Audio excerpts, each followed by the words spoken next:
আসসালামু আলাইকুম। আমি এই টপস জামাটি এখন বানায়া দেখাবো। সেলাই করে কিভাবে আমি সেলাই করতেছি সেটা দেখাবো। সর্বপ্রথমে আমি আপনার হচ্ছে যে বুকের ওই পাড় যে ছিলোটা মানে ধারে যে পাড় ছিল সেই পাড়গুলা আমি বুকের উপর বসাচ্ছি। জামার জামার উপরে বসাচ্ছি সামনের পাটে। বসানোর পরে পিছন দিকে মানে ঠিক করে এখন ভাঁজ দিয়ে আমি গলাটা আবার সুন্দর করে কেটে নিলাম। যে ওই যে কাপড় যেটা বসালাম সেটা।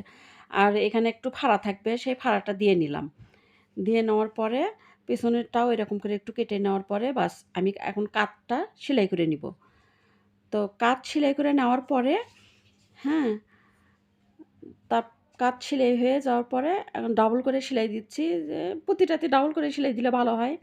তারপরে ২ ধার এখন সেলাই করে নিব। হ্যাঁ?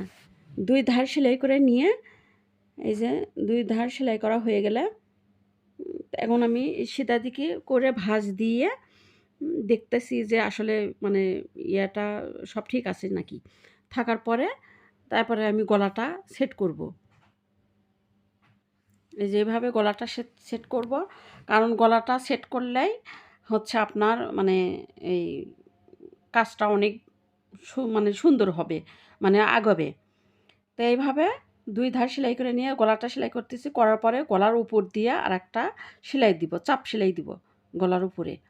এই যে গলার মানে এই কাপড়ের উপরে একটা চাপ সেলাই দিলে আপনার গলাটা পরে সেলাই করতে অনেক সুবিধা হবে। এইজন্য এরকম করে আমি সেলাই দেই নেই। প্রতিটা জামাতেই আমি এরকম করে গলার কাপড় লাগানোর পরে আবার উপর দিয়ে আরেকটা সেলাই দেই। হ্যাঁ?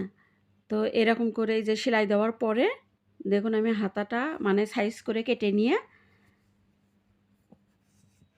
হ্যাঁ, এই যে দেখুন ভাঁজ দিয়ে সুন্দর করে এখন আমি ওই আপনার ওই কুচিগুলা লাগাই নিচ্ছি। এই যে এইভাবে আমি কুচিগুলা লাগাই নিচ্ছি দেখেন। হ্যাঁ, এভাবে সুন্দর করে ঘন কুচি কারণ কাপড়ের বহর অনেক বেশি ওইজন্য কাপড়গুলো সুন্দরভাবে নিয়েছি মানে কুচি দিচ্ছি। কারণ এটার বডি আপনি কাটার সময় বলে দিয়েছি যে ৪০ বডি, কোমর হচ্ছে আপনার আ ৩৮, হ্যাঁ? এভাবে মানে ইয়ে করে মেপে নিয়ে এই যে ডবল করে আমি এখন সেলাই দিচ্ছি।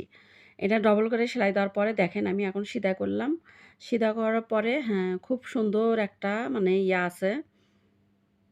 এই যে এখন আমি নিচের যে রাউন্ডটা আছে সেই রাউন্ডটাই সেলাই করে নিচ্ছি।